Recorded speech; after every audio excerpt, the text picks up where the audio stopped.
Hi, Year 4. Oh, look who's joined us today. I know you've been interested in this book, Marley. You're just pretending you don't care about it. And just because the main character is a girl doesn't mean that you can't like it too. And just because the other main character is a pig instead of a dog doesn't mean that you can't listen. You're going to sit down today and read with us? Yeah, alright. Hey. So, let's see, which chapter were we on? Chapter 3. Chapter 3 was called... Oh, yeah. Oh, yeah. It was called Escape.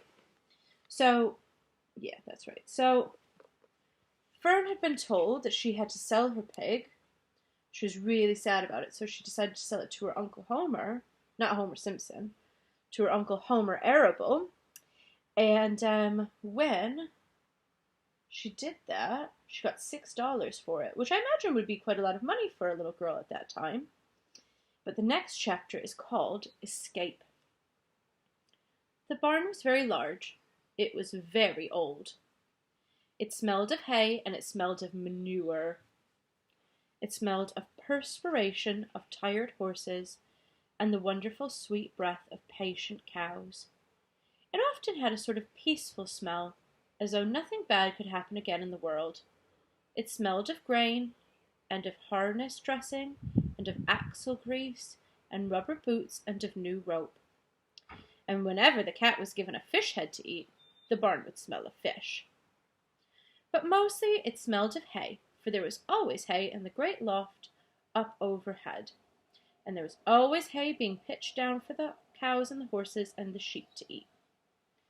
The barn was pleasantly warm in winter, when the animals spent most of their time indoors, and it was pleasantly cool in summer, when the big barn doors stood open to the breeze. The barn had stalls on the main floor for the workhorses, tie-ups on the main floor for cows, a sheepfold down below for the sheep, and a pig pen down below for Wilbur. And it was full of all sorts of things that you would find in barns. Ladders, grindstones, pitchforks, monkey wrenches, scythes, lawn mowers, snow shovels, axe handles, milk pails, water buckets, empty grain sacks, and rusty rat traps. No, there's no rats here, Marley. Okay, you're going to have a little lie down. Fine. I'll read on without you. Okay. It was the kind of barn that children like to play in, and the whole thing was owned by Fern's uncle. Oh, he's got a different surname. Mr. Homer L. Zuckerman. Here, picture of Wilbur. Wilbur's new home was in the lower part of the barn, directly underneath the cows. Mr. Zuckerman knew that a manure pile is a good place to keep a young pig. Pigs need warmth, and it was warm and comfortable down there in the barn cellar in the south side. Fern came almost every day to visit him. She found an old milking stool that had been discarded, and she placed the stool in the sheepfold next to Wilbur's pen. Here she sat quietly during the long afternoons, thinking and listening and watching Wilbur. The sheep soon grew to know and trust her. So did the geese, who lived with the sheep. All the animals trusted Fern, because she was quiet and friendly. Mr. Zuckerman did not allow her to take Wilbur out, and he did not allow her to get into the pig pen.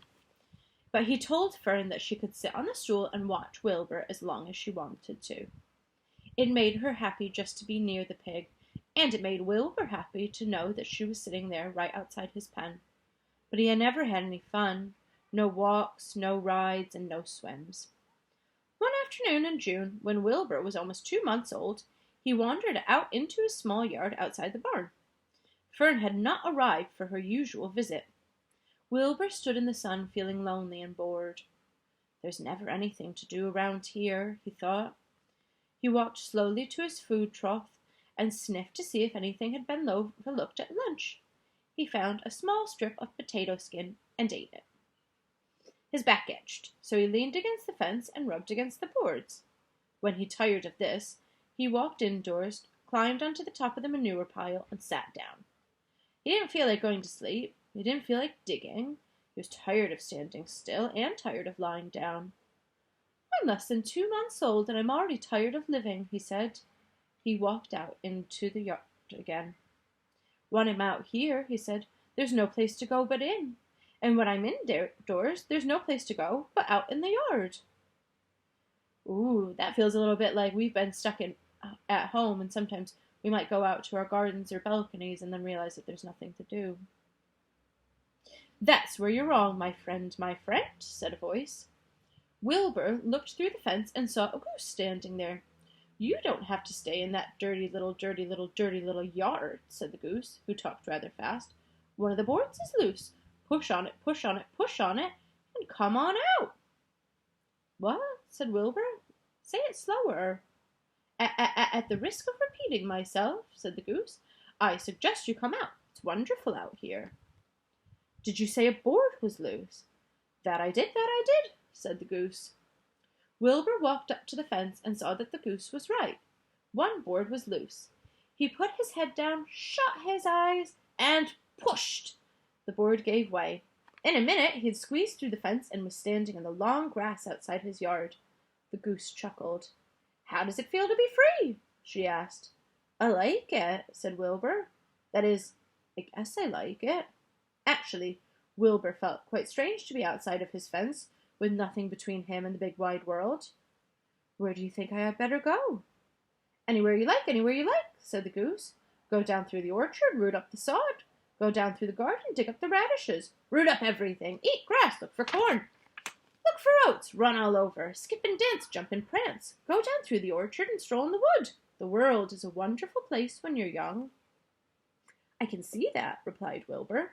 He gave a jump in the air, twirled, ran a few steps, stopped, looked all around, sniffed the smells of the afternoon, and then set off walking down through the orchard. Pausing in the shade of an apple tree, he put his strong snout into the ground and began pushing, digging, and rooting around. He felt very happy. He plowed up quite a nice piece of ground before anyone noticed him. Mrs. Zuckerman was the first to see him. She saw him from the kitchen window and immediately shouted for the men. Homer! She cried out. Pigs out! Lurvy, pigs out! Homer, Lurvy, the pig's out! He's gone down under the apple tree. Now the trouble starts, thought Wilbur. Now I'll catch it. The goose heard the racket, and she too started hollering. Run, run, run, downhill! Make for the woods! She shouted to Wilbur. They'll never, never, never catch you in the woods. The cocker spaniel, that's a type of dog, Marley, heard and began to join the chase. Mr. Zuckerman heard, and he came out of the machine shed where he was mending his tools. Lurvy, the hired man, heard the noise and came up from the asparagus patch where he was pulling the weeds. Everyone walked towards Wilbur, but Wilbur didn't know what to do. The wood seemed a very long way off, and anyway he'd never been down into the woods. Wasn't sure if he'd even like it. Get around behind him, Lurvy, said Mr. Zuckerman, and drive him toward the barn. Take it easy, don't rush him. I'll go and get a bucket of slops. The news of Wilbur's escape spread rapidly amongst the animals of the place.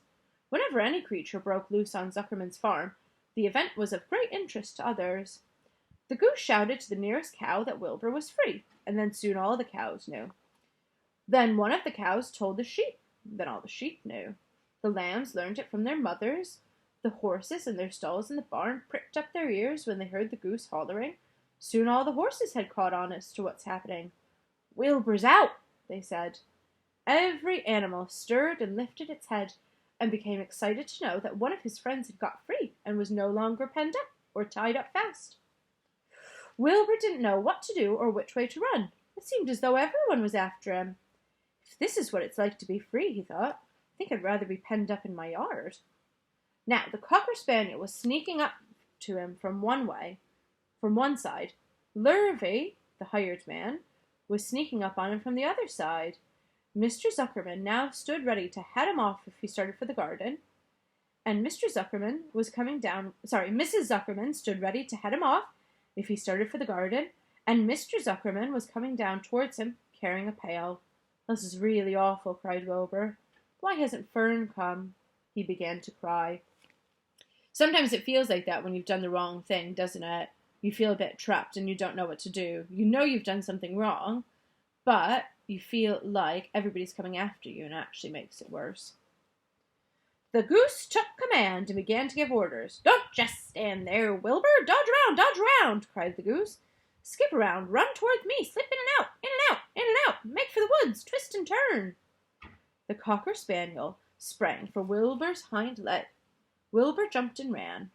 Lurvy reached out and grabbed. Mrs. Zuckerman screamed at Lurvy. The goose cheered for Wilbur, and Wilbur dodged between Lurvy's legs.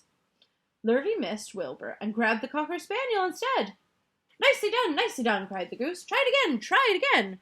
Here's the whole thing happening. Run downhill, suggested the cow. Run towards me, yelled the gander of geese. Run uphill, cried the sheep. Turn and twist, honked a goose. Jump and dance, said the rooster.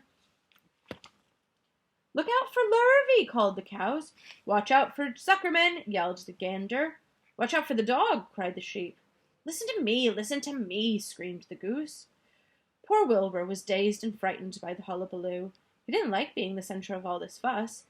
He tried to give the instructions his friends were giving him, but he couldn't run downhill and uphill at the same time. He couldn't twist and turn when he was jumping and dancing, and he was crying so hard he could barely see what was happening. After all, Wilbur was a very young pig, not much more than a baby, really. He wished Fern was there to take him in her arms and comfort him. When he looked up and saw Mr. Zuckerman standing quite close to him, holding a pail of warm slops, that's like, I guess it's sort of like the food that you would put in your compost bin, and they call it slops on this farm. Holding a pail of warm slops, he felt quite relieved. He lifted his nose and sniffed. The smell was delicious. Warm milk, potato skins, wheat middlings, corn flakes, and a popover left over from the Zuckerman's breakfast. Come on, pig, said Mr. Zuckerman, tapping the pail. Come, pig. Wilbur took a step towards the pail. No, said the goose. It's the old pail trick, Wilbur. Don't fall for it. He's trying to lure you back into captivity-ivity. He's appealing to your stomach. Wilbur didn't care. The food smelled appetizing. He took another step towards the pail. Pig, said Mr. Zuckerman in a kind voice, and began walking slowly to the barnyard, looking about him innocently, as though he didn't know that a little white pig was following along behind him. You'll be sorry, called the goose. Wilbur didn't care. He kept walking towards the pail of slops. You'll miss your freedom, honked the goose. An hour of freedom is worth a barrel of slops. Wilbur didn't care. When Mr. Zuckerman reached the pig pen, he climbed over the fence and poured the food into the trough. Then he pulled the loose board away from the fence, so there was a wide hole for Wilbur to walk through. Reconsider, cried the goose, but Wilbur didn't pay any attention. He stepped through the fence into his yard. He walked to the trough and took a long drink of slops, sucking in the milk hungrily and chewing the popover. It was good to be home again. Ooh. While Wilbur ate, Lurvy fetched a hammer and some nails and nailed the board in place. Then he and Mr. Zuckerman leaned lazily on the fence, and Mr. Zuckerman scratched Wilbur's back with a stick. He's quite a pig, said Lurvy. He'll make a very good pig, said Mr. Zuckerman. Wilbur heard the words of praise. He felt the warm milk in his stomach. He felt the pleasant rubbing of the stick along his itchy back. He felt peaceful and sleepy. It had been a very tiring afternoon. It was still only about 4 o'clock, but Wilbur was ready for bed. I'm too young to go out into the world on my own, he thought, as he laid down. And that is the end of chapter 3. Poor Wilbur. He got all confused. Marley, what do you think? Did you like it? He's still out. He liked the bit with the cocker spaniel chasing the pig, but I don't think he was that interested yet. It gets really good, Marley. Stick with it, okay? Alright. I shall see you tomorrow, year 4. I hope that you like this chapter. Sorry it's a bit of a gloomy day, but hopefully the sun shall come out soon. Speak to you then. Bye.